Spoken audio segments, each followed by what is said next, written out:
Okay. நீங்க வந்து நம்ம எஃப்எம்மோட இப்ப தியரி பார்ட் ஃபுல்லாவே நான் உங்களுக்கு சென்ட் பண்ணிட்டேன். தியரி பார்ட் ஃபுல்லா நீங்க பார்த்துருங்க.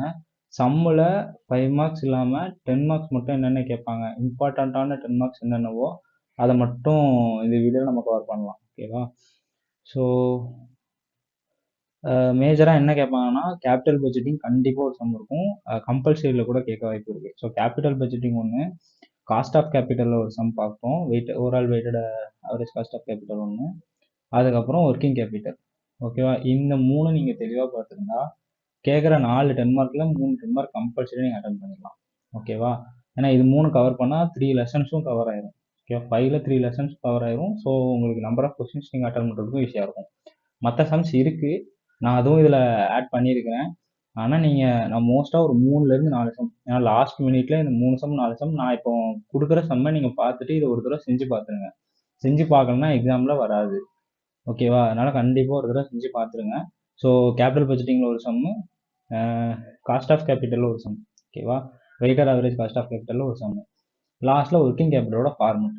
இந்த 3 மட்டும் நான் இதில் டீட்டெயிலாக எக்ஸ்பிளைன் பண்ணுறேன். உங்களுக்கு ஏதாவது டவுட்ஸ் இருந்தால் நீங்கள் இதுக்கப்புறமும் உங்களுக்கு டவுட்ஸ் இல்லை புரியல அப்படின்னா டேரெக்டாக மெசேஜ் பண்ணுங்க, இல்லை கால் பண்ணுங்க. ஓகேயா? So first capital budgeting. Capital பட்ஜெட்டிங்ல என்னென்ன மேஜராக கவர் ஆகும்னா, payback period, IRR, NPV, IRR, profitability index. So அந்த 5ல் ஏதாவது 3 கேட்கலாம். ஓகேவா? மோஸ்ட்லி என்ன கேட்பாங்கன்னா பேபேக் பீரியடு, என்பிவி, ஐஆர்ஆர், இந்த 3 கேட்பாங்க. ஐஆர்ஆர் கொஞ்சம் கஷ்டமாக இருக்கும். ஐஆர்ஆர் நான் எப்படி பண்ணுறதுங்கிறத சொல்கிறேன். நீங்கள் ஐஆர்ஆர் கூட ஸ்கிப் பண்ணிட்டு மீதி எழுதுனா கூட உங்களுக்கு மார்க் வந்துடும். ஓகேவா? ஸோ மற்றபடி இது எல்லாமே ஈஸி தான். நான் டேரெக்டாக புக்கில் கொடுத்துருக்க சம்முக்கு டேரெக்டாக போகிறேன். இந்த பிபிடியில் ஃபுல்லாக எல்லாத்துக்கும் எக்ஸ்ப்ளனேஷன் இருக்கும்.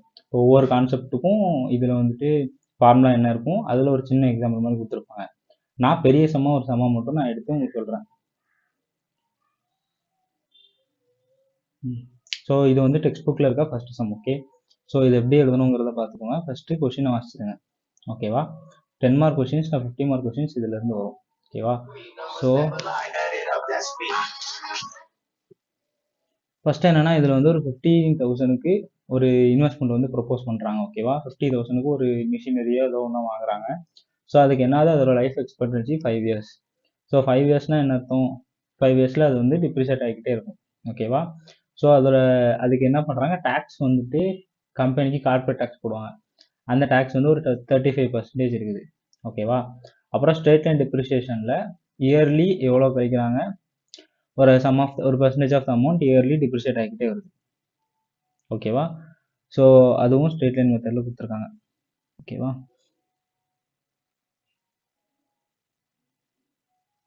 So estimated cash flow before tax வந்து கொடுத்துருக்காங்க. ஸோ நம்ம ஆஃப்டர் டேக்ஸ் வந்து கண்டுபிடிக்கணும். ஓகேவா? So simple. ஃபஸ்ட்டு உங்களுக்கு கொஷின்லாம் கொடுத்துருக்காங்களா, இது cash flow before tax. So நம்ம இதில் என்ன பண்ணணும், டிப்ரிசியேஷன் சார்ஜ் பண்ணணும்.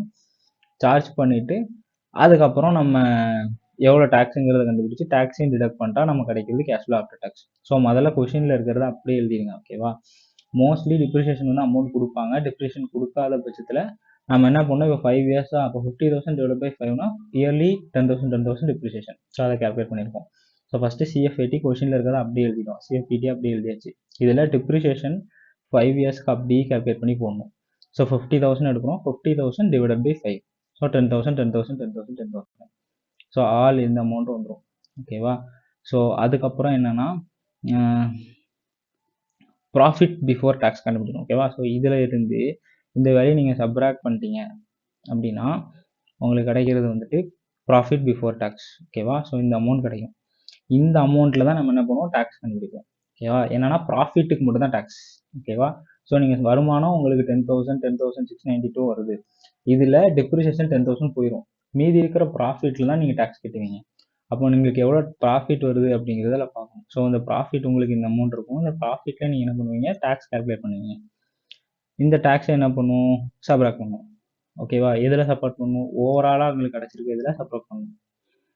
ஓகேவா? ஸோ அப்போ ஓவராலாக உங்களுக்கு ப்ராஃபிட் இவ்வளோ இருக்குது, இந்த ப்ராஃபிட்டில் டேக்ஸ் இவ்வளோ போயிடுச்சு. ஓகேவா? ஸோ 692ல் 242 நீங்கள் டேக்ஸ் கட்டிடுவீங்க. அப்போ உங்கள் ஏர்னிங்ஸ் ஆஃப்டர் டேக்ஸ் எவ்வளோ இருக்கும், நீங்கள் மொத்தமாக ப்ராஃபிட்டில் டேக்ஸ் கட்டி மீதி எவ்வளோ இருக்குங்கிறது ஏர்னிங்ஸ் ஆஃப்டர் டேக்ஸ். இந்த ஏர்னிங் ஆஃப்டர் டேக்ஸையும் நீங்கள் முதல்ல கண்டுபிடிச்சிட்டு டிப்ரிஷன் இருக்குல்ல, இது ரெண்டே ஆட் பண்ணணும். அப்போ தான் உங்களுக்கு கேஷ் ஃப்ளோ ஆஃப்டர் டேக்ஸ் கிடைக்கும். ஓகேவா? சிம்பிள். நம்ம டேக்ஸை மட்டும் கரெக்டாக ப்ராஃபிட்லேருந்து எடுத்து கழிக்கிறோம், அவ்வளோதான். ஸோ கரெக்டாக நம்ம கழிச்சிட்டோம்னா நம்ம கிடைக்கிறது கேஷ் ஃப்ளோ ஆஃப்டர் டேக்ஸ். நீங்கள் உங்களுக்கு ரொம்ப குழப்பம் வேணா, மேலே அந்த இதில் ப்ராக்கெட்டில் கொடுத்துருக்கேன், நீங்கள் கரெக்டாக பார்த்தீங்கன்னா உங்களுக்கு புரியும். ஸோ ஃபஸ்ட்டு நம்ம டிப்ரிசியேஷன் 15,000 டிவைட் பை 5. இதில் வந்து செகண்ட் காலம் இருக்க சிஎஃப்ஏடி பிடியிலேருந்து டிப்ரிசியேஷன் கழிக்கிறோம், நம்ம கிடைக்கிறது ப்ராஃபிட். ஓகேவா? இந்த ப்ராஃபிட்டுக்கு 35% நம்ம டேக்ஸ் எடுக்கிறோம். எடுத்துட்டு இதில் ஆல்ரெடி இப்போ ப்ராஃபிட் பிஃபோர் டேக்ஸ் கண்டுபிடிச்சிருக்கோமா, இதுலேருந்து இந்த டேக்ஸை கழிக்கிறோம். அதான் காலம் 4 மைனஸ் காலம் 5. உங்களுக்கு கிடைக்கிறது காலம் 6. ஸோ லாஸ்ட்டில் என்ன பண்ணுறோம், நமக்கு மொத்தமாக எவ்வளோ நம்ம ஸ்பெண்ட் பண்ணியிருக்கோம் அப்படிங்கிறது நமக்கு தெரியும். அதான் கேஷ் ஃப்ளோ. மொத்த கேஷ் ஃப்ளோ எவ்வளோ ஆயிருக்கு டேக்ஸ் போக அப்படின்னா, நமக்கு இந்த அமௌண்ட்டு ப்ளஸ் இந்த டிப்ரிஷன் அமௌண்ட்டு ரெண்டே ஆட் பண்ணால் நமக்கு கேஷ் ஃப்ளோ ஆஃப்டர் டேக்ஸ் கிடைச்சிடும். மோஸ்ட்லி கேஷ் ஃப்ளோ ஆஃப்டர் டேக்ஸே கொஸ்டினில் கொடுத்துருவாங்க. கொடுக்காத பட்சத்தில் நீங்கள் கேஷ் ஃப்ளோ ஆஃப்டர் டேக்ஸ் இப்படி தான் கண்டுபிடிக்கணும். ஓகேவா? ஸோ அப்போ இதுக்கு நீங்கள் என்ன பண்ணணும்னா, இந்த payback period, average rate of return, internal rate of return, NPV, அப்புறம் ப்ராஃபிட்டபிலிட்டி இண்டெக்ஸ், இது எல்லாமே நீங்கள் கண்டுபிடிக்கணும்.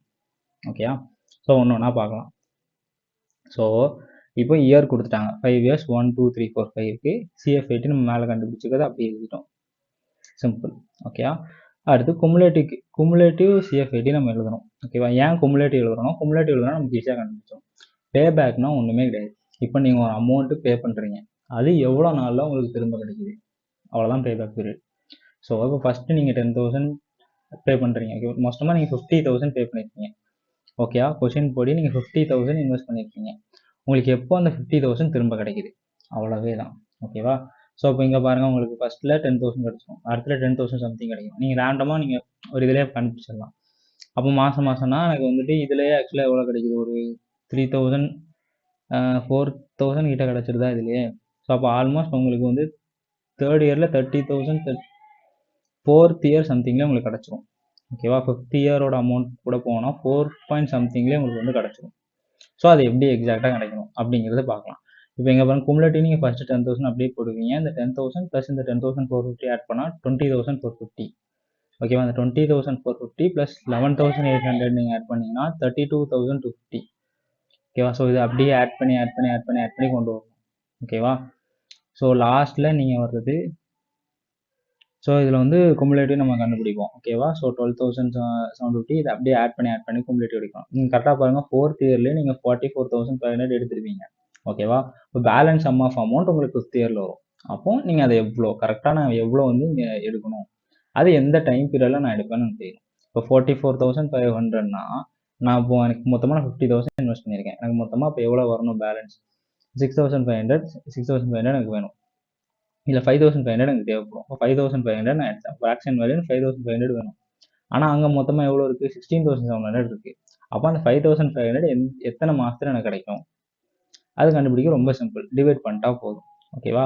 அப்போ 16,750ல் நீங்கள் கரெக்டாக அந்த 5,500 நீங்கள் ரெண்டு டிவைட் பண்ணிட்டீங்கன்னா உங்களுக்கு வேல்யூ வந்து 0.328 வந்துடும்.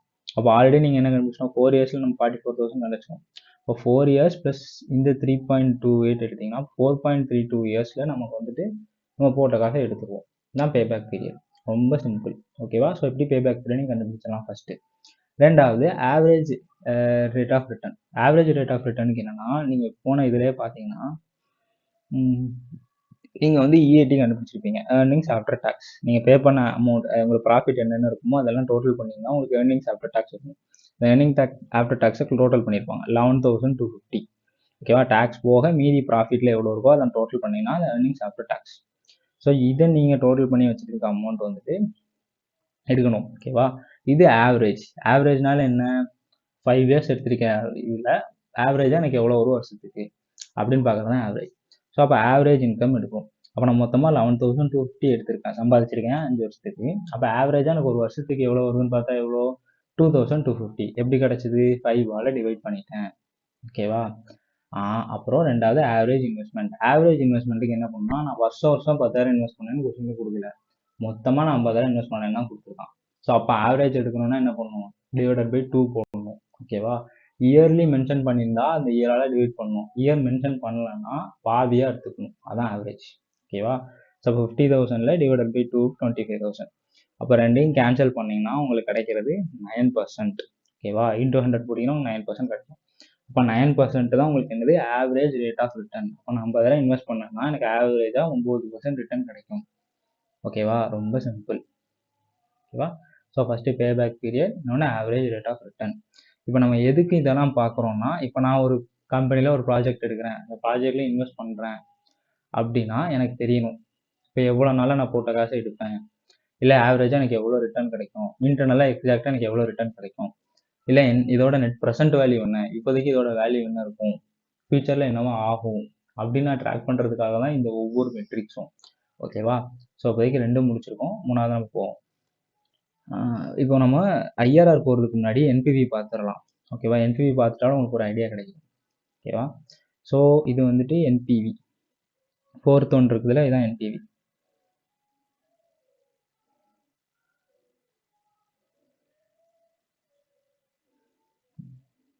ஸோ இப்போ பாருங்க, என்பிவி வந்து கொஷினில் 10%ன்னு கொடுத்துருப்பாங்க. ஓகேவா? ஸோ 10%க்கு நம்ம என்பிவி எடுத்தால் போதும். ஓகேவா? ஸோ ஃபஸ்ட்டு என்ன பண்ணுவோம், இயர் 1 2 3 4 5 போட்டுருங்க. கேஷ் ஃப்ளோ ஆஃப்டர் டேக்ஸ் நம்ம கண்டுபிடிச்சி போகலாம் லாஸ்ட்டில், அதை அப்படியே போடணும். போட்டுட்டு என்ன பண்ணணும், ப்ரெசென்ட் வேல்யூ ஃபேக்டர் எடுக்கணும். ஸோ ப்ரெசென்ட் வேல்யூ ஃபேக்டர் உங்களுக்கு ஒன்று கொஷின்லேயே இந்த 5 வேல்யூவும் கொஷினில் கொடுத்துருவாங்க. என்பிவி 10% அப்படின்னு சொல்லி கொஷின்லேயே ஒரு பாக்ஸில் கொடுத்துருவாங்க. ஆர் இல்லைன்னா நீங்கள் பேப்பரில் எடுக்கணும். மோஸ்ட்லி கொஷின்லேயே இருக்கும். ஓகேவா? இல்லாத பட்சத்தில் உங்களுக்கு ஒரு புக்லெட் இருக்கும். அந்த புக்லெட்லாம் பேப்பர் கொடுப்பாங்க, 2 ஷீட் இருக்கும். அந்த ஷீட்டில் லாஸ்ட் போனீங்கன்னு வச்சுக்கோங்க, அதில் 0.99 பாயிண்ட்னு போட்டு ஆரம்பிக்கும், 0. சம்திங்னே போட்டு ஆரம்பிக்கும். மற்ற எல்லாமே 0.0ன்னு ஆரம்பிச்சோம். 2வது லைன் 3வது லைனில் 1 பாயிண்ட் போயிடும். ஓகேவா? ஒரே ஒரு லாஸ்ட் ஷீட்டில் மட்டும் எல்லாமே 0 சம்திங்கில் இருக்கும். ஓகேவா? அந்த எடுத்தீங்கன்னா அதில் 10% நீங்கள் ட்ராக் பண்ணும்போது உங்களுக்கு இந்த 5 வேல்யூ இருக்கும். ஓகேவா? மோஸ்ட்டாக சம்மில் எல்லா சம்லையும் 10% தான் கேட்பாங்க. 10, 12, 15 3 தாண்ட வேறு எதுவுமே கேட்க மாட்டாங்க.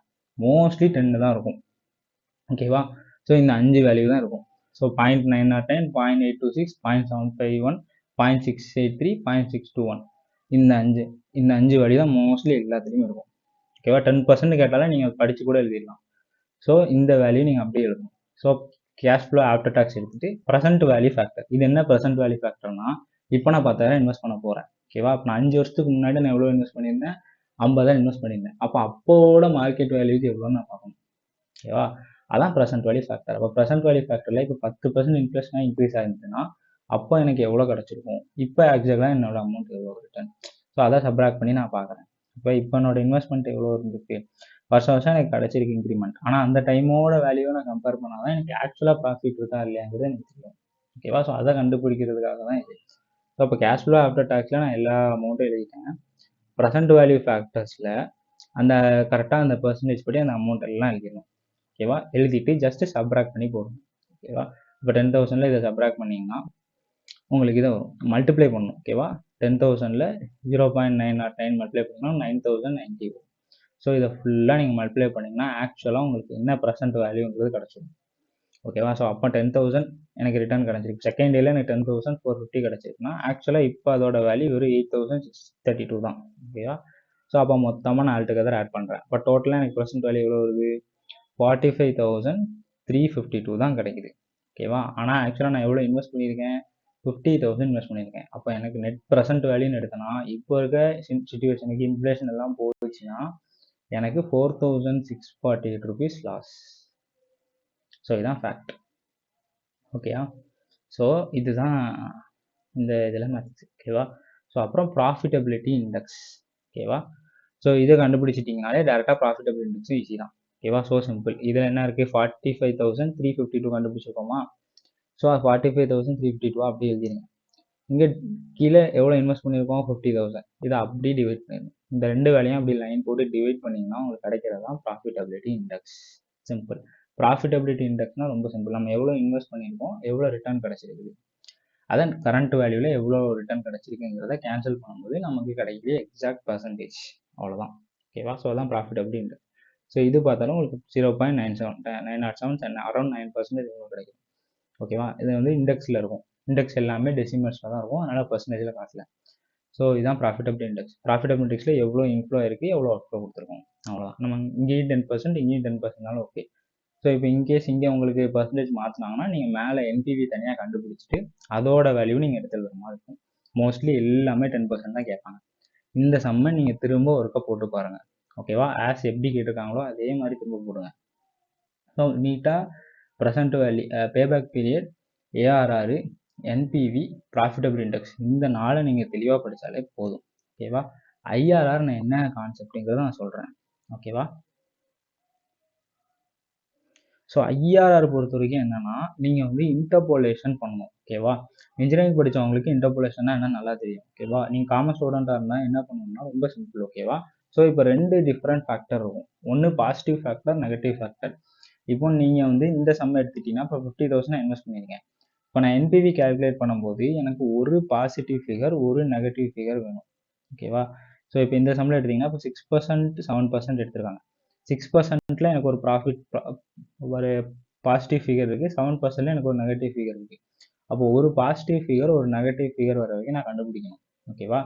அது கரெக்டாக எக்ஸாக்ட் அமௌண்ட் நமக்கு தெரியாது. ஓகேவா? ஸோ கரெக்டாக என்ன ஒரு பாசிட்டிவ் பாயிண்ட், ஒரு நெகட்டிவ் பாயிண்ட் எடுத்துட்டு கரெக்டாக அது ரெண்டும் இன்டர்செக்ட் ஆகிற பாயிண்ட், அதான் இன்டர்போலேஷன் கண்டுபிடிக்கிறது. ஸோ நீங்கள் இது வரைக்கும் நீங்கள் கண்டுபிடிக்கிற மாதிரி இருக்கும். ஸோ அப்போ இதில் 6% நீங்கள் கண்டுபிடிக்கணும், 7% நீங்கள் கண்டுபிடிக்கணும். ரெண்டுக்கும் கரெக்டாக என்பிவி நீங்கள் என்ன பண்ணுவீங்களோ அதே தான். ஸோ 10,000 இதே மல்டிப்ளை பண்ணுவீங்க, 10,000 இதே மல்டிப்ளை பண்ணுவீங்க, எல்லாம் ஆட் பண்ணிவிட்டு 50,000 சப்ராக்ட் பண்ணுவீங்க. சப்ராக்ட் பண்ணும்போது உங்களுக்கு 6% இருக்கும்போது உங்களுக்கு ப்ராஃபிட் இருக்குது. அதான் இன்ஃப்ளேஷன் 6% இருக்கும்போது உங்களுக்கு ப்ராஃபிட். இன்ஃப்ளேஷன் 7% போயிடுச்சுனாலும் உங்களுக்கு லாஸ் ஆகிடும். ஸோ அப்போ இந்த 2 பாயிண்ட் நீங்கள் கண்டுபிடிச்சிருவீங்க. 2 பாயிண்ட் கண்டுபிடிச்சிட்டிங்கன்னா இதோட மிட்டு, இது ரெண்டுக்கும் மிட்னு உங்களுக்கு பார்த்தாலே தெரியும், 6.5 to 6.6 அந்த ரேஞ்சில் தான் வரும். ஸோ அதை கண்டுபிடிக்கிறதுக்கு ஆக்சுவலாக ஒரு ஃபார்முலா இருக்குது. ஓகேவா? ஸோ இதான் வந்து அந்த ஃபார்முலா. ஓகேவா? ஸோ ஐஆர்ஆரில் நீங்கள் பாருங்கள், லோவர் பாயிண்ட்டு ஹையர் பாயிண்ட் எடுக்கணும். ஓகேவா? Lower percentage, higher percentage. நீங்கள் 6%, 7% சொன்னல. ஸோ அதோட கரெக்டாக நீங்கள் அந்த பாக்ஸ் போட்டோன்னா அந்த பாக்ஸில் இருக்க வேல்யூவை நீங்கள் அப்படியே இதில் அப்ளை பண்ணுற மாதிரி இருக்கும். ஸோ இந்த ஃபார்முலாவில் லோவர் வேல்யூவில் 6%, ஹையர் வேல்யூவில் 7% நீங்கள் போடுவீங்க. அப்படியே இந்த ஃபார்முலா நீங்கள் அப்ளை பண்ணுங்கள். இப்போ ப்ரெசன்ட் வேல்யூ ஆஃப் லோவர் இது. ஸோ ப்ரெசன்ட் வேல்யூ ஆஃப் லோவரோடது கரெக்டாக இங்கே. So R1 lower, R2 higher. So லோவரோட ப்ரெசன்ட் வேல்யூ, ஹையரோட ப்ரெசன்ட் வேல்யூ. ஸோ இதெல்லாம் நீங்கள் கரெக்டாக இந்த ஃபார்முலா அப்படியே அப்ளை பண்ணிங்கன்னா சால்வ் பண்ணும்போது உங்களுக்கு ஒரு பெர்சன்டேஜ் கிடைக்கும். ஓகேவா? ஸோ அதுதான் வந்து உங்களுக்கு ஐஆர்ஆர். ஓகேவா? அதான் இன்டர்போலேஷன் மெத்தடில் உங்களுக்கு ஐஆர்ஆர். இன்டர்போலேஷன் ஆக்சுவலாக நீங்கள் கால்குலேட்டர்லேயே கூட கண்டுபிடிக்கலாம். அதுக்கும் ஒரு மெத்தட் இருக்குது. நீங்கள் இன்ஜினியரிங் பசங்கிட்ட கேளுங்க, அவங்க கரெக்டாக சொல்லுவாங்க. ஓகேவா? சயின்ஸ் படித்தவங்க அவங்களுக்கு இன்டர்போலேஷன் ஆல்ரெடி அவங்க படிச்சிருப்பாங்க. ஸோ இல்லை இன்டர்போலேஷன் எப்படி கால்குலேட்டரில் போடணும், சயின்டிஃபிக் கால்குலேட்டர் இருந்தால் சயின்டிஃபிக் கால்குலேட்டரில் எப்படி போடணும்னு நீங்கள் பார்த்தீங்கன்னா அதுதான் ஆக்சுவலாக இருக்குது. நீங்கள் அதுபடி இன்டர்போலேஷன் பார்த்துட்டிங்கன்னா ஐஆர் ரொம்ப சிம்பிள். ஐஆர் நீங்கள் என்பிவி ஒரு பாசிட்டிவ் ஃபிகர், ஒரு நெகட்டிவ் ஃபிகர் மட்டும் கண்டுபிடிக்கணும். கண்டுபிடிச்சிட்டு மிடில் வேல்யூ நீங்கள் எழுதினாலே உங்களுக்கு ஐஆர்ஆர் ஓகே. ஓகேவா? ஸோ நல்லா ஞாபகம் வச்சுக்கோங்க, ஸ்டெப் மார்க் உண்டு. சம்ஸை பொறுத்த வரைக்கும் நீங்கள் ஒழுங்காக கான்செப்ட் வைஸாக நீங்கள் உங்களுக்கு போட்டு பார்த்துட்டிங்கன்னா, நீங்கள் என்ன போட்டு பார்த்தீங்கன்னா உங்களுக்கு ஆன்சர் வருதோ வரலையோ, வர்றதை ஸ்டெப் பை ஸ்டெப் நீங்கள் அப்படி எழுதினாலே அவங்க உங்களுக்கு மார்க் கொடுப்பாங்க. ஸோ இதுதான் ஸ்ட்ராட்டஜி. ஓகேவா? ஸோ இதோட ஃபஸ்ட்டு உங்களுக்கு கேபிட்டல் பட்ஜெட்டிங் வந்து முடிஞ்சிச்சு. ஓகேவா? இந்த சம்மை நீட்டாக இன்னொருக்கா நீங்கள் போட்டு பாருங்கள். அதுலேயும் ஆக்சுவலாக ஒரு சம் இருக்கும். நான் முடிஞ்ச ஒரு எக்ஸாம்பிள் சம் உங்களுக்கு திரும்ப நான் அனுப்பிச்சி விட்றேன். நீங்கள் அதில். ஸோ நெக்ஸ்ட்டு வந்து cost of capital. Cost of கேபிட்டலில் மோஸ்ட்லாக உங்களுக்கு 10 மார்க்கில் கேட்குறது weighted average cost of capital. ஓகேவா? மேபி காஸ்ட் ஆஃப் டெப்ட் ஆர் காஸ்ட் ஆஃப் ஈக்விட்டி கேட்கலாம். நான் காஸ்ட் ஆஃப் டெப்ட், cost of equity, cost of preference மூணுக்குமே ஃபார்முலாஸ் இருக்கும். சிம்பிளாக நீங்கள் ஃபார்முலா படிச்சுட்டு அப்ளை பண்ணால் போதும். கொஷினை நீங்கள் வாசித்து ஃபார்முலாவில் அப்ளை பண்ணாலே இந்த காஸ்ட் ஆஃப் டெப்ட், காஸ்ட் ஆஃப் ஈக்விட்டி சிம்பிள். ஓகேவா? ஆனால் இது வரைக்கும் நாங்கள் எழுதின எக்ஸாமாக இருக்கட்டும், இன்டர்னல் எக்ஸாமாக இருக்கட்டும், அதில் எல்லாத்துலேயும் weighted average cost of capital தான் அதிகமாக கேட்டிருக்காங்க. நான் அதனால் அந்த சம்மை மட்டும் நான் இப்போ சொல்கிறேன். ஓகேவா? ஆனால் ரிஸ்க்கு தான். நீங்கள் காஸ்ட் ஆஃப் ஈக்விட்டியும் ஒருக்கா பார்த்துருங்க. காஸ்ட் ஆஃப் ஈக்விட்டியும் காஸ்ட் ஆஃப் டெப்ட் ஒருக்கா நீங்கள் பார்த்துருங்க. ஏன்னா 5 மார்க்ஸில் அதை கேட்டிருக்காங்க அடிக்கடி. 10 மார்க்ஸில் மேபி கேட்டால் ரெண்டும் சேர்த்து கேட்கலாம். ஆனால் mostly overall cost of capital தான் கேட்குறாங்க. ஸோ அதை மட்டும் நம்ம இப்போ டீட்டெயிலாக பார்க்கலாம். இதிலே எல்லாத்துக்கும் ஃபார்முலா இருக்கும். ஓகேவா? ஸோ நீங்கள் இந்த ஃபார்முலாஸையும் நீட்டாக பார்த்தா போதும். ஓகேவா? ஃபார்முலாஸ் எடுத்து நீங்கள் ஃபார்முலாஸில் கரெக்டாக அப்ளை பண்ணால் போதும். ரொம்ப காம்ப்ளிகேட் பண்ணுற மாதிரியே கிடையாது. ஒரு சிம்பிள் ஃபார்முலாஸ் தான். ஓகேயா? ஓகே. ஸோ இப்போ இதில் ஃபஸ்ட்டு ஒரு சம் நம்ம வந்து பார்க்கலாம். ஓகேவா? ஸோ இதில் ஆக்சுவலாக 2 மெத்தட் இருக்குது. நான் ஒரு மெத்தட் மட்டும் உங்களுக்கு எக்ஸ்பிளைன் பண்ணுறேன். நீங்கள் வெயிட் அசைன் பண்ணி செய்கிறத விட வெயிட் அசைன் பண்ணாமல் செஞ்சால் ஈஸியாக உங்களுக்கு ஆன்சர் கிடச்சிடும். ஓகேவா? ஸோ இது ரொம்ப சிம்பிள். ஃபஸ்ட்டு பார்த்தீங்கன்னா உங்களுக்கு கொஷினில் காஸ்ட் எல்லாத்தையும் கொடுத்துருப்பாங்க. காஸ்ட் ஆஃப் டெப்ட், cost of preference, cost of equity. இது ஓவரால்னா weighted average cost of capital. அதான் மொத்தமாக எல்லா காஸ்ட்டையும் நீங்கள் ஆட் பண்ணி போடுறது. சிம்பிள். மொத்தமாக ஆட் பண்ணி ஆவரேஜ் பண்ணி கொடுக்குறது தான் weighted average cost of capital. So அப்போ ஃபஸ்ட்டு உங்களுக்கு என்ன இருக்குது இதில்? காஸ்ட் ஆஃப் டெப்ட் இருக்குது, காஸ்ட் ஆஃப் ப்ரிஃபரன்ஸ் இருக்குது, காஸ்ட் ஆஃப் ஈக்விட்டி இருக்குது. ஓகேவா? இந்த மூணோட ப்ரொபோர்ஷனும் உங்களுக்கு கொடுத்துருப்பாங்க. எவ்வளோ டெப்ட் இருக்குது? டெப்ட்டு 3 லட்ச ரூபா. ப்ரிஃபரன்ஷியல் கேபிட்டல் உங்களுக்கு 2 லட்ச ரூபா. அப்போ ஈக்விட்டி கேபிட்டல் 5 லேக் ருபீஸ். இது 3 கொடுத்துறாங்க. ஸோ மொத்தமாக நீங்கள் ஆட் பண்ணிங்கன்னா 10 லேக் இருக்குது. ஸோ இப்போ இதை வச்சு நீங்கள் weighted average cost of capital கண்டுபிடிக்கணும். ஓகேவா? நீங்கள் ஒன்று இந்த மாதிரி கண்டுபிடிக்கலாம். ஸோ அமௌண்ட் எழுதி ப்ரொபோர்ஷன் கண்டுபிடிச்சி காஸ்ட் இந்த பர்சன்டேஜ் அப்படி பர்சன்டேஜாக கன்வெர்ட் பண்ணி நீங்கள் மல்டிப்ளை பண்ணி இதையும் அதையும் லாஸ்ட்டாக மல்டிப்ளை பண்ணி நீங்கள் கண்டுபிடிக்கலாம். இதோட இது சிம்பிளாக இருக்கும். ஓகேவா? நீங்கள் அமௌண்ட் எழுதிடுவீங்க. ஸோ அமௌண்ட் எழுதிட்டு இங்கே காஸ்ட் இருக்கும். ஜஸ்ட்டு நீங்கள் இதை ரெண்டையும் மல்டிப்ளை பண்ணி டோட்டல் பண்ணிட்டீங்கன்னா உங்களுக்கு இந்த ஃபிகர் வந்துடும். ஓகேவா? 1,37,000 உங்களுக்கு வந்துடும். நீங்கள் இதை ரெண்டையும் மல்டிப்ளை பண்ணி டோட்டல் பண்ணிங்கனாலே உங்களுக்கு இந்த ஃபிகர் வந்துடும். ஸோ அதோட ஓவராலாக வெயிட்டாக நீங்கள் எவ்வளோ இருக்குது 10 லேக் ருபீஸ் இருந்துச்சு. ஸோ அப்போ இதில் இந்த பர்சன்டேஜ் மட்டும் காஸ்ட் மட்டும் நீங்கள் எடுத்து டோட்டல் பண்ணிங்கன்னா 1,37,000 ரெண்டையும் டிவைட் பண்ணிங்கன்னா உங்களுக்கு 13.7% கிடைக்கும். இதான் weighted average cost of capital. ரொம்ப சிம்பிள். ஓகேவா? ஜஸ்ட்டு நீங்கள் டெப்டோட இந்த எல்லாத்தோட ஆக்சுவல் அமௌண்ட்டும் உங்களுக்கு கொடுத்துருவாங்க. இதையும் காஸ்ட்டையும் மல்டிப்ளை பண்ணுறீங்க. மல்டிப்ளை பண்ணிங்கன்னா இங்கே ஆக்சுவலாக ஒரு காலம் வரும் மறைஞ்சிருச்சு. ஸோ இதில் வந்து 4th காலம் இருக்கும். 4th இது மல்டிப்ளை பண்ணுற ஃபிகர் அதில் இருக்கும். ஸோ அதை ஃபுல்லாக நீங்கள் டோட்டல் பண்ணீங்க. இப்போ 3 லேக்கில் 8% எடுத்தீங்கன்னா ஒரு அமௌண்ட், 2 லேக்கில் 14% எடுத்தீங்கன்னா ஒரு அமௌண்ட், 5 லேக்கில் 70% எடுத்தீங்கன்னா ஒரு அமௌண்ட். மொத்தமாக ஆல்டுகெதர் அதை டோட்டல் பண்ணணும். டோட்டல் பண்ணிங்கன்னா உங்களுக்கு வர்றது 1,37,000. ஸோ அது டிவைடட் பை ஓவராலாக எவ்வளோ இருக்குது 10 லேக். ஸோ 10 லேக்கில் எனக்கு மொத்தமாக காஸ்ட் இவ்வளோ இருக்குது. அப்போ நான் டிவைட் பண்ணனா எனக்கு ஆவரேஜ் கிடைச்சிடும். அந்த ஆவரேஜ் எவ்வளோன்னு பார்த்தீங்கன்னா 13.7%. அவ்வளோதான். ஓகே. ஸோ ரொம்ப சிம்பிள். ஓகேவா? நீங்கள் காம்ப்ளிகேட் பண்ணுறதுக்கு எதுவுமே இல்லை. ஸோ சிம்பிளாக நீங்கள் ஜஸ்ட்டு எழுதி மல்டிப்ளை பண்ணி டோட்டல் பண்ணி டிவைட் பண்ணிட்டா கிடைக்கிற டோட்டல் இருக்கிற டோட்டலையும் நீங்கள் உங்களுக்கு கிடைக்கிற டோட்டலையும் டிவைட் பண்ணாலே ஆன்சர் கிடைச்சிடும். ஸோ இப்போ இது எப்படி கேட்பாங்கன்னா 2 இருக்குது. ஸோ இது வந்துட்டு புக் வேல்யூ. ஓகேவா? இது புக் வேல்யூ, இன்னொன்று மார்க்கெட் வேல்யூ உங்களுக்கு கொடுப்பாங்க. ரெண்டையும் நீங்கள் தனித்தனியாக மல்டிப்ளை பண்ணி டிவைட் பண்ணி கண்டுபிடிச்சாலே போதும். ஸோ இது புக் வேல்யூ கொடுத்துருக்கானா இதேமாதிரி மார்க்கெட் வேல்யூ தனியாக கொஸ்டின் கொடுத்துருவாங்க. ஸோ இதில் புக் வேல்யூ மார்க்கெட் வேல்யூ தனியாக இருக்கும். நீங்கள் தனித்தனியாக மல்டிப்ளை பண்ணி டோட்டலாக எடுத்து டிவைட் பண்ணிட்டாலே போதும். ஸோ அவ்வளோதான் ஆன்சர்.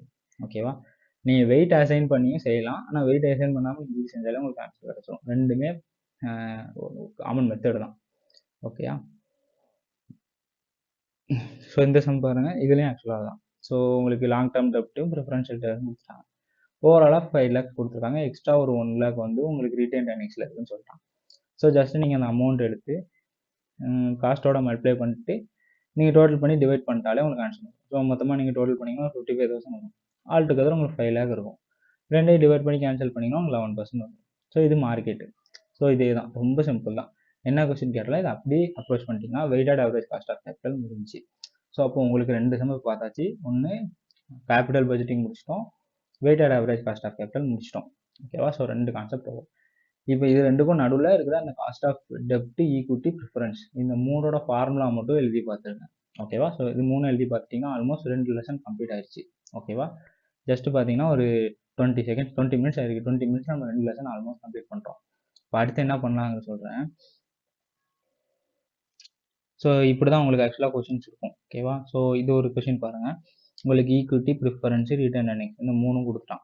சரியா? ஈக்விட்டி, டெப்ட், ரிட்டர்ன் ஏர்னிங்ஸ், டிபெஞ்சர்ஸ் 4 கொடுத்துருக்கான். அதோட காஸ்ட் ஆஃப் கேபிட்டலும் கொடுத்துருக்கான். ஓகேவா? ஸோ இது பாருங்கள், இதில் வந்து ஆக்சுவலாக இன்க்ரீஸ் ஆகிருக்குங்கிறது கொடுத்துருக்கானா. ஸோ டிபெஞ்சர்ஸ் வந்துட்டு 94% தான் ட்ரேட் ஆகுது. ப்ரிஃபரன்ஸ் ஷேர் பார்த்தீங்கன்னா அண்ட் ஈக்விட்டி ஷேர் வந்து 13 ருபீஸ் ஆயிடுச்சு. கொஸ்டின் எவ்வளோ கொடுத்துருக்கான் 10 கொடுத்துருக்கான். ஆனால் இது 13 ஆயிடுச்சு. அப்போ நீங்கள் ஒன்றும் இல்லை, ஜஸ்ட் இதை டிவைட் பண்ணிங்கன்னா உங்களுக்கு இதில் 2 lakhs at 10 rupees கொடுத்துருக்கான். இப்போ 2 lakhs at 13 மாற்றிங்கன்னா அது வந்து உங்களுக்கு மார்க்கெட் வேல்யூ. ஓகேவா? ஸோ அதை வச்சு நீங்கள் கண்டுபிடிக்கலாம். ரொம்ப சிம்பிள் தான். நம்ம பல சந்தேகம் சொன்னால ஸோ அதே மாதிரி தான் புக் வேல்யூ அப்படியே எழுதியிருக்கான். ஓகேவா? So 5 lakh, 20 lakh, 10 lakh, 15 lakh. So 5 lakh, 20 lakh preference equity எழுதியாச்சு. இதில் காஸ்ட் ஆஃப் கேபிட்டல் இதுக்கு எவ்வளோ இருக்கோ காஸ்ட் ஆஃப் கேபிட்டல் நீங்கள் பர்சன்டேஜஸ் எழுதிக்கலாம். ஸோ 0.08, 0.111, 0.04 இந்த மாதிரி ஆர்டராக எழுதணும். எழுதிட்டு ரெண்டையும் மல்டிப்ளை பண்ணிங்கன்னா உங்களுக்கு புக் வேல்யூ ஆஃப் ஃபேக்டர் கிடச்சிரும். ஓகேவா? ஸோ புக் வேல்யூ ஃபேக்டர் கிடச்சதும் புக் வேல்யூ ஃபேக்டர் கிடச்சதும் டோட்டல் பண்ணுறீங்க. டோட்டல் பண்ணால் உங்களுக்கு எவ்வளோ வருது 4,37,500 வருது. 4,37,500 டிவைடட் பை 50 lakhs போட்டு மல்டிப்ளை பண்ணிங்கன்னா உங்களுக்கு 8.75 வருது. சிம்பிள். இதோட உங்களுக்கு புக் வேல்யூ கண்டுபிடிச்சாச்சு. ஓகேவா? ஸோ அப்புறம் மார்க்கெட் வேல்யூ. மார்க்கெட் வேல்யூக்கு வந்துட்டிங்கன்னா சேம் அதே தான். மார்க்கெட் வேல்யூ இங்கே அப்படியே இதில் இப்போ பார்த்தீங்கன்னா மாறி இருக்கும். மேலே இருக்க ப்ரிஃபரன்ஷியல் ஷேருக்கு எவ்வளோ இருந்துச்சு, ப்ரிஃபரன்ஷியல் ஷேரு 5 lakh இருந்துச்சு. இங்கே ஆக்சுவலாக அதே மாதிரி 5 lakh ஆயிடுச்சு. ஈக்விட்டி பாருங்க, ஈக்விட்டி வந்து 20 lakhs இருந்தது, அப்படியே என்ன ஆயிடுச்சு 17,33,000 ஆயிடுச்சு. எப்படி வேல்யூ வந்து குறைஞ்சிருச்சு. ஸோ 10ல இருந்து 13 ஆயிடுச்சு. ஓகேவா. ஸோ அப்போ உங்கள் காஸ்ட் வந்து என்ன ஆயிரும், ஓவரால் காஸ்ட் ரிஃப்ளெக்ட் ஆகுது, சேஞ்ச் ஆகும். ஓகேவா. ஸோ அப்போ 13 ரூபி பர் ஷேர் ஆனதுனால ஸோ இங்கே உங்களுக்கு காஸ்ட் வந்து ரெடியூஸ் ஆயிருக்கும். காஸ்ட் அப்படியே இருக்குது, ஆக்சுவலாக இதோட வேல்யூஸ் மட்டும் கொஞ்சம் சேஞ்ச் ஆகிருக்கு. ஓகேவா.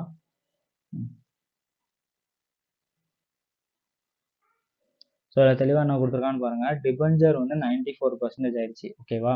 ஸோ அப்போ டிபெஞ்சர் வேல்யூ என்ன ஆயிரும், இதில் 15,000 இருக்கா, 15,000ல் 15 lakhs 15 lakhsல 94% எடுத்திங்கன்னா 14 lakh சம்திங் வரும், 14 lakh 70 சம்திங் வரும். ஓகேவா. ஸோ அதுதான் உங்களுக்கு வேல்யூ ஆயிரும். அப்புறம் அப்போ என்ன ஆயிடுச்சு, ப்ரிஃபரன்ஸ் வந்து அட்பார் அப்படியே இருக்குது. அட்பார்னா 10 rupees அப்படின்னு இருக்கோ அதே இது இருக்குது. ஓகேவா. ஸோ ஈக்விட்டி மட்டும் என்ன ஆயிடுச்சு, 3 rupees இன்க்ரீஸ் ஆயிடுச்சு. என்ன ஆயிடுச்சு ஒரு ஷேருக்கு. அப்போ 2 lakh into 13 போடணும். 2 lakh into 13 போட்டிங்கன்னா உங்களுக்கு வர்ற அமௌண்ட் தான் நீங்கள் எழுதணும். ஓகேவா. ஸோ அதுதான் வந்துட்டு உங்களுக்கு ஈக்விட்டி ஷேரோட price. So find out the, இப்போ புக் வேல்யூ நீங்கள் ஆல்ரெடி கண்டுபிடிச்சிட்டீங்க, மார்க்கெட் வேல்யூஸ் நீங்கள் கண்டுபிடிக்கணும்.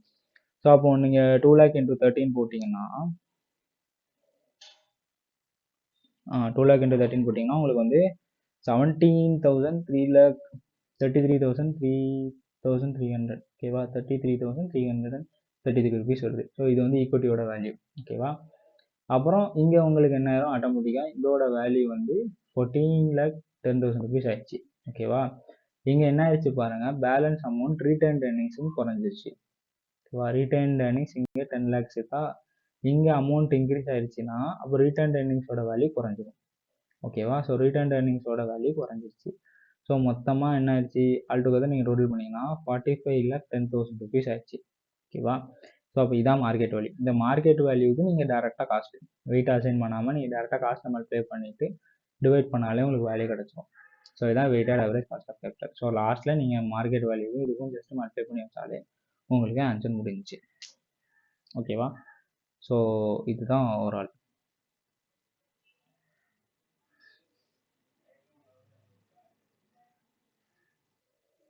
ஓகே. அடுத்து வந்து கேபிட்டல் ஸ்ட்ரக்சரில் இபிஐடி இபிஎஸ் அனாலிசிஸும் ஆப்ரேட்டிங் அண்ட் ஃபினான்ஷியல் லிவரேஜ் இருக்குது. ஓகேவா. ஸோ இதில் லிவரேஜஸில் 3 கான்செப்ட் உண்டு.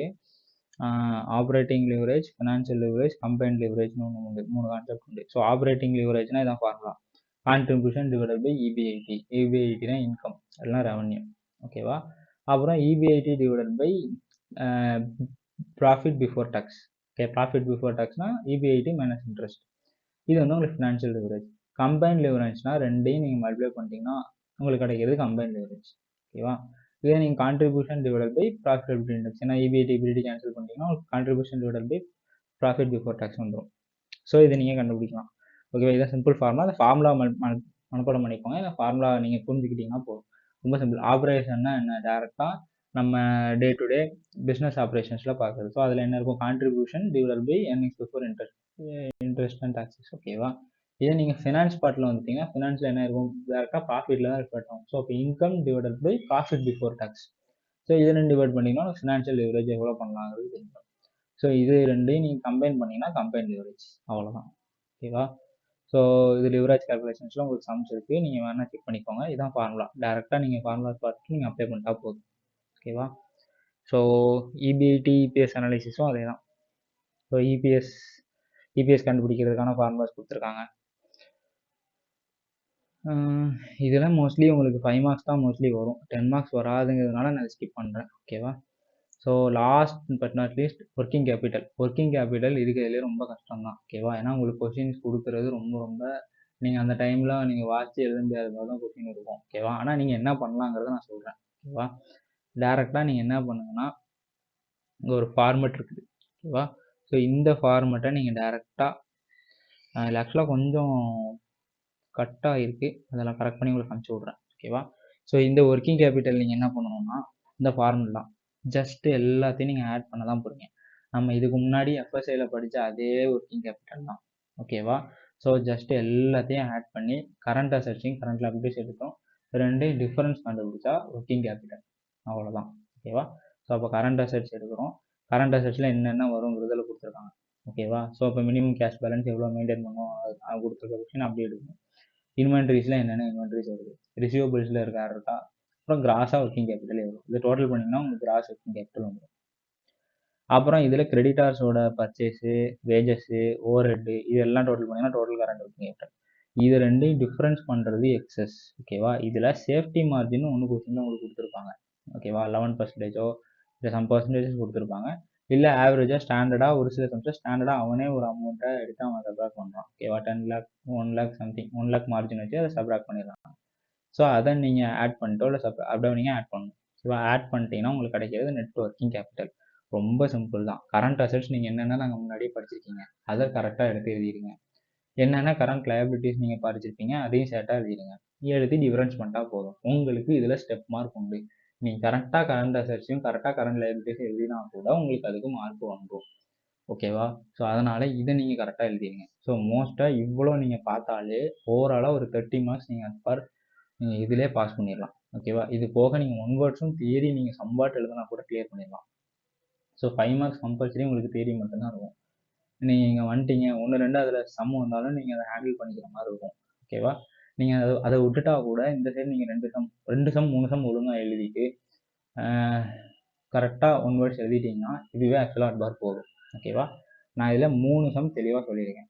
ஒரு capital budgeting, overall weighted average cost of capital, அப்புறம் ஒர்க்கிங் கேபிட்டலோட ஃபார்மெட். 3 சம் தான் நான் சொல்லியிருக்கேன். 3தோட ஃபார்முலாஸ் அண்ட் ஃபார்மெட்டை எழுதி பார்த்துருங்க. முடிஞ்சால் ஒரு சம் செஞ்சு பார்த்துருங்க. ரொம்பலாம் இல்லை, டைம் நமக்கு ரொம்ப கம்மியாக தான் இருக்குது. மார்னிங் நாளைக்கு உங்களுக்கு எக்ஸாம், நைட்டு நீங்கள் இது பார்ப்பீங்க. கரெக்டாக நீங்கள் அந்த 3 சம் ஒரு சம் நீங்கள் பார்த்துட்டிங்கன்னா கூட போதும். ஓகேவா, ஸோ நல்லா பண்ணுங்கள். All the best.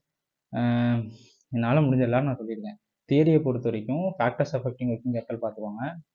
Rolle's and objectives of this financial management role, objective, speeches அதெல்லாம் முதல்ல பார்த்துருங்க. ஸோ இந்த 2 கொஷின் கொஞ்சம் இம்பார்ட்டண்ட்டான கொஷின். ஓகேவா, ஸோ பாருங்கள், இந்த தியரி பாட்டும் நான் எனக்கு எல்லாருமே தியரி பாட்டு இருக்கும் எல்லாம் அமைச்சிருக்கேன். ஸோ இதை மட்டும் நீங்கள் ஓவராலாக கரெக்டாக பார்த்து 3 சம் கண்டிப்பாக போட்டு பார்த்துருங்க. தியரி கொஞ்சம் ரிவைஸ் பண்ணிட்டு போங்க, ஈஸியாக கிளியர் பண்ணிடலாம். ஓகேவா, ஸோ நல்லா பண்ணுங்கள். All the best. இது ஏதாவது டவுட்ஸ் இருந்துச்சுன்னா நீங்கள் டேரெக்டாக எனக்கு கனெக்ட் பண்ணுங்கள். இல்லைன்னா திரும்ப போட்டு பாருங்கள். திரும்ப போட்டு பார்த்தீங்கன்னா உங்களுக்கு அழகாக புரியும். ஓகேவா, ஸோ ஓகே, தேங்க்யூ.